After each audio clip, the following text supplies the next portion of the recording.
दोस्तों इस वीडियो में हम आउटलायर्स बुक की समरी को पेश करने वाले हैं जो कि बेस्ट सेलिंग किताब रही है और जिसके ऑथर है वो है मैल्कम ग्लेडवेल। मैल्कम ग्लेडवेल ने काफी सारी किताबें लिखी है सक्सेस के ऊपर। आमतौर पर बेहद सफल लोगों के बारे में कोई कहानी बताई जाती है, एक ऐसी कहानी जिसमें बुद्धिमत्ता और महत्वाकांक्षा पर ध्यान दिया जाता है। आउटलायर्स में मैल्कम ग्लेडवेल तर्क देते हैं कि सफलता की सच्ची कहानी बहुत अलग होती है और अगर हम यह समझना चाहते हैं कि कुछ लोग ही सफल क्यों होते हैं तो हमें उनके बारे में ज़्यादा से ज़्यादा जानकारी जुटानी चाहिए, जैसे उनका परिवार, उनका जन्म स्थान और उनके जन्म की तिथि। सफलता की कहानी शुरुआत में जितनी नजर आती है उससे कहीं ज़्यादा जटिल और बेहद रोचक होती है। आउटलायर्स बताती है कि बीटल्स और बिल गेट्स में क्या समानता है, गणित में एशिया के लोगों की असाधारण सफलता का क्या कारण है। मतलब जो एशिया के लोग होते हैं, जैसे एशिया में कौन कौन आता है, इंडिया भी आता है, चाइना भी आते हैं, बहुत सारे देश आते हैं, तो यहाँ के लोग मैथ में अच्छे होते हैं कंपेयर करें अगर वेस्टर्न कंट्री से। ग्लेडवेल कहते हैं कि अगर आप सिलिकॉन वैली के अरबपति बनना चाहते हैं तो यह मायने रखता है कि आप किस साल पैदा हुए। आउटलायर्स वो लोग होते हैं जो अपनी लाइफ में एक्स्ट्राऑर्डिनरी सक्सेस अचीव करते हैं, मतलब सामान्य से भी अधिक अपनी जिंदगी में उपलब्धियां हासिल करते हैं। एक आउटलायर कौन होता है? आउटलायर्स वो इंसान है जो बाकियों से कुछ हटकर करे, वो भीड़ का हिस्सा नहीं होता है बल्कि कुछ अलग और अनोखा होता है। ऐसे लोग जो सफलता की चोटी छूते हैं आउटलायर्स जीनियस होते हैं। Athlete, rock star, business tycoon और दुनिया के बिलियनर लोग होते हैं, मगर उनका राज क्या है? हम अक्सर ऐसे लोगों को ज्यादा पसंद करते हैं जो कामयाब है। गरीब से अमीर बनने की कहानी हमें इंस्पायर करती है। ऐसे लोगों के बारे में हम बहुत सी बातें जानना चाहते हैं, जैसा कि उनका लाइफ स्टाइल क्या है, वो कैसे रहते हैं, उनकी पर्सनैलिटी कैसी है, क्या उनमें कोई खास टैलेंट है। ऐसी बहुत सारे सवाल हमारे दिमाग में उठते हैं। हमें लगता है कि अपनी किसी खास क्वालिटी की वजह से ही वो कामयाब है, मगर असलियत कुछ और ही है जो हमें अक्सर दिखाई नहीं देती।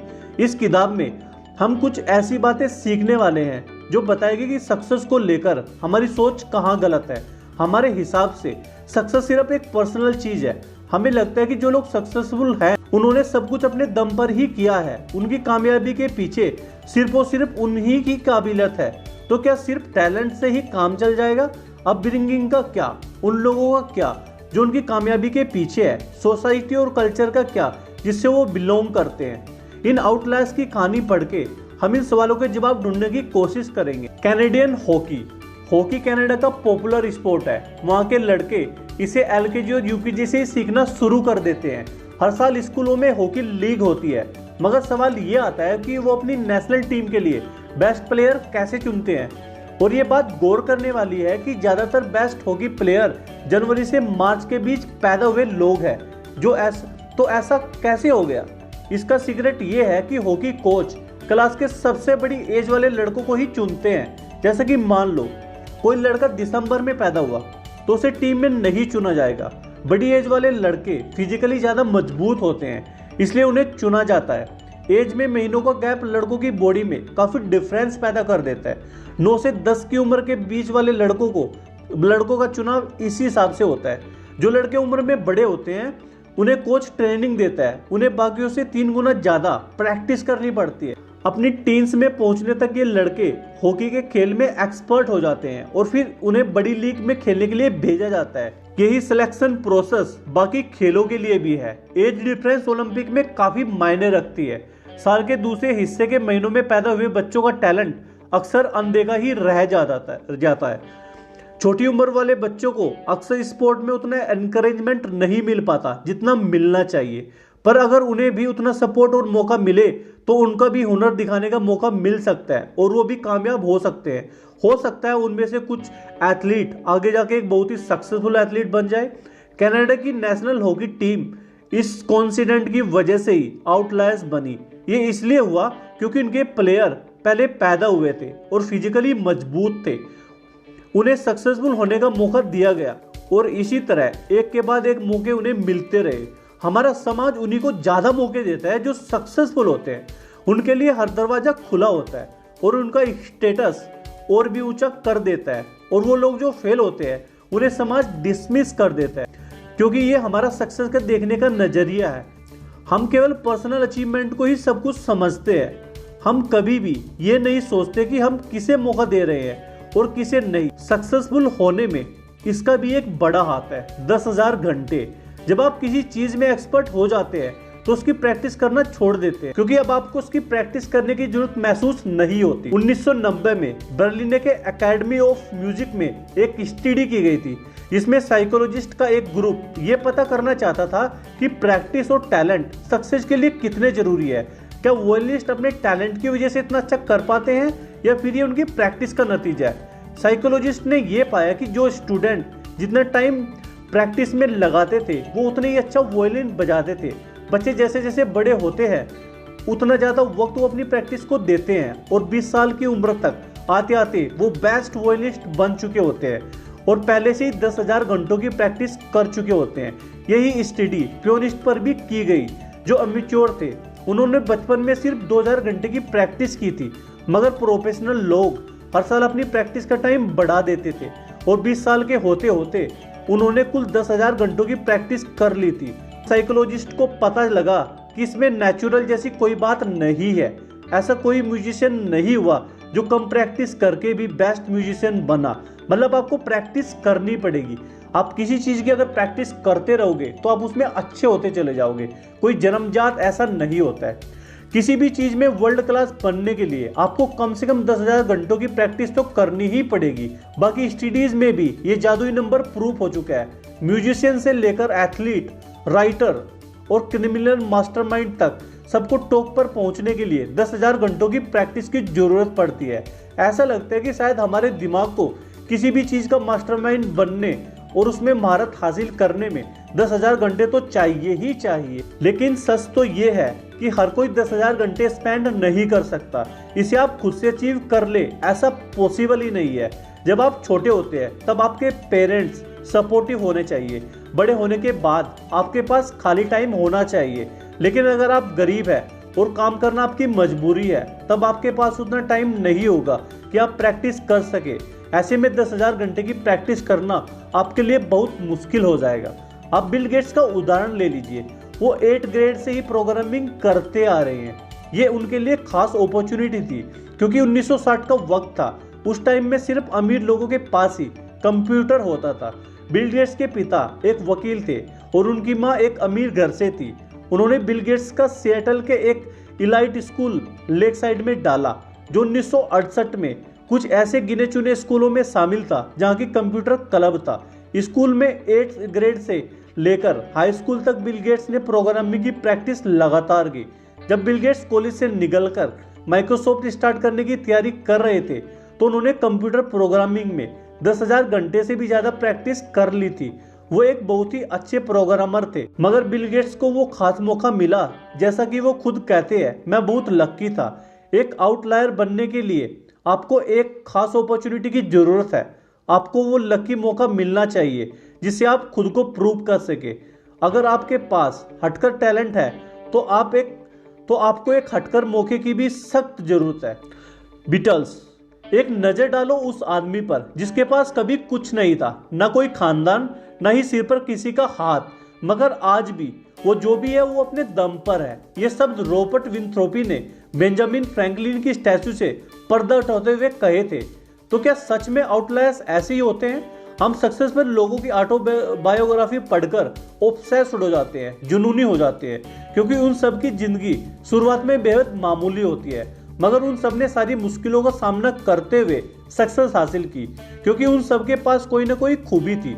उनकी सफलता के पीछे जो चीज़ हमें दिखाई देती है वो है अपॉर्चुनिटी। जैसे बेंजामिन फ्रैंकलिन को बहुत से मौके भी मिले और एडवांटेज भी। आउटलायर्स की सक्सेस के पीछे उनके पेरेंट्स और उनकी कम्युनिटी का भी हाथ होता है। एक तरह से वे अपने कल्चर और अपने पूर्वजों की लेगेसी के एहसानमंद होते हैं। अगर हमें ये जानना है कि कोई इंसान कैसे सक्सेसफुल बनता है तो सिर्फ उसकी क्वालिटी जानना ही काफी नहीं है। हमें ये भी जानना होगा कि वह आदमी कब और कहाँ पैदा हुआ और कैसे पला बढ़ा। अब जैसे कि बीटल्स को ही ले लो। पॉपुलर होने से पहले उनको हैम्बर्ग जर्मनी में अपना खास मौका मिला था। ये 1960 की बात है। उस वक्त बीटल्स सिर्फ एक हाई स्कूल बैंड हुआ करता था।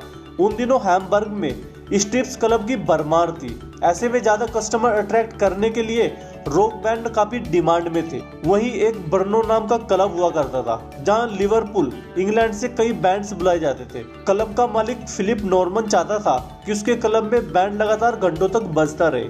जैसे जॉन लेनन ने हैम्बर्ग में अपने एक्सपीरियंस के बारे में कहा था, हम और भी ज्यादा बेहतर होते जा रहे हैं और हमारा कॉन्फिडेंस भी बढ़ रहा था।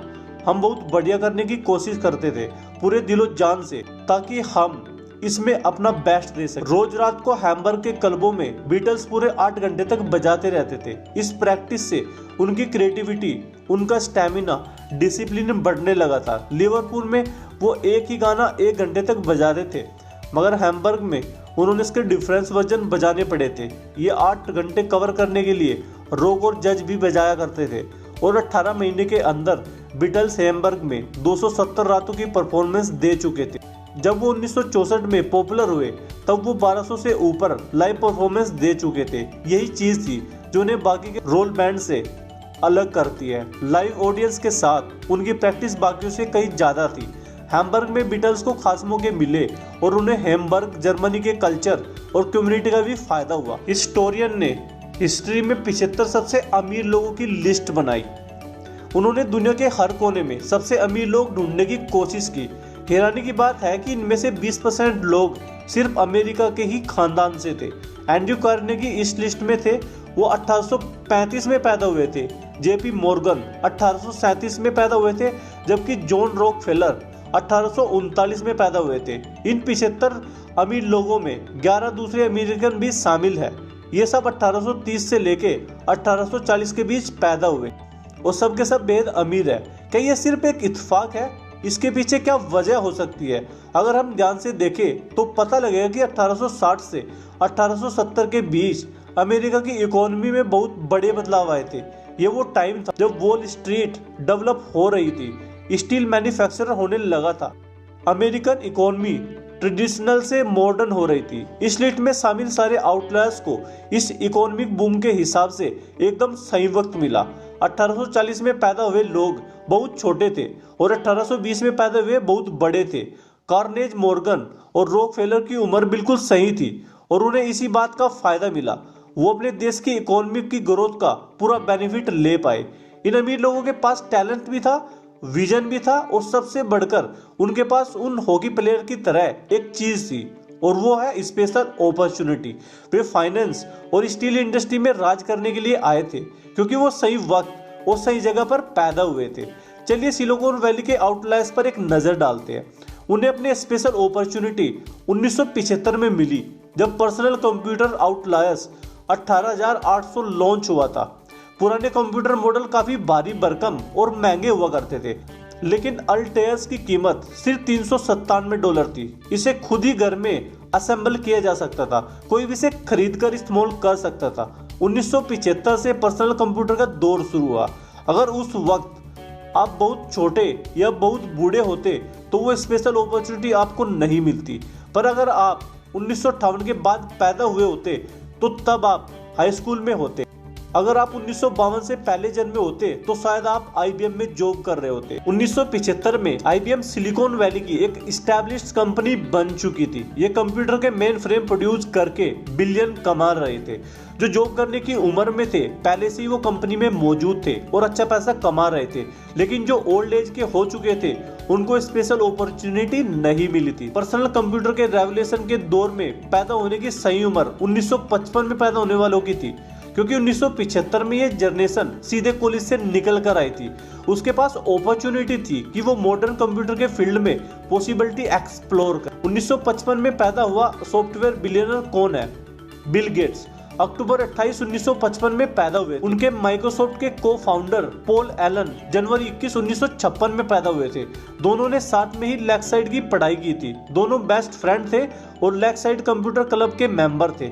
स्टीव जॉब फरवरी 24, 1955 में पैदा हुए थे। जॉब गेट्स की तरह बचपन से ही अमीर नहीं थे, उन्होंने अडॉप्ट किया गया था, मगर उनकी परवरिश माउंट व्यू कैलिफोर्निया में हुई थी। ये जगह सिलिकॉन वैली के सेंटर में थी। जॉब ऐसे आस पड़ोस में पले बड़े जहां हैवलेट पेकार्ड के इंजीनियर रहते थे।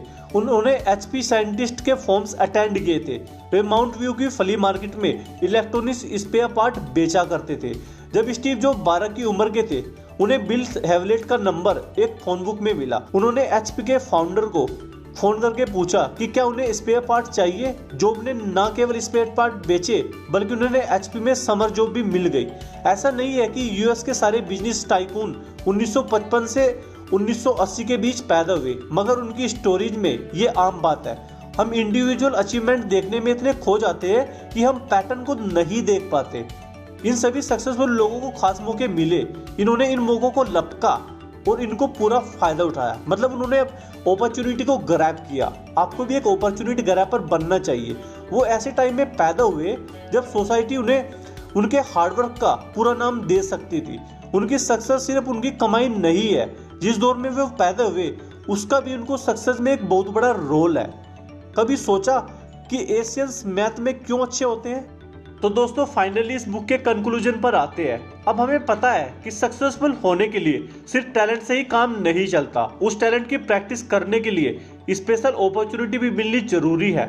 हमने अपब्रिंगिंग की इंपॉर्टेंस भी जानी, क्योंकि आउटलायर्स ऐसे ही नहीं पैदा होते हैं। सही वक्त और सही जगह जहाँ वे पैदा होते हैं उसका भी उनको सक्सेस में एडवांटेज मिल जाता है। हालांकि किसी इंडिविजुअल की क्वालिटी से उसके सक्सेस को एक्सप्लेन करना आसान है, मगर वो सब क्वालिटी उन्हें अपने कल्चर से भी मिलती है। इन सब सक्सेस स्टोरी से हमें एक बात तो सीखने को मिलती है, वो ये कि हमारे पास जो भी है हमें उसको इस्तेमाल करना होगा। अगर हमें वो अपॉर्चुनिटी या एडवांटेज मिले तो हम उसमें अपनी मेहनत को भी जोड़ सकते हैं और इस तरह हम एक आउटलायर्स बन सकते हैं। तो दोस्तों यहीं पे समाप्त होती है आज की बुक समरी। अगर आपको ये बुक समरी पसंद आई है तो इसको लाइक और शेयर करना मत भूलना। अगर आप इस बुक को खरीदना चाहते हैं, आपको डिस्क्रिप्शन में इसका लिंक मिल जाएगा, आप ये किताब खरीद सकते हैं।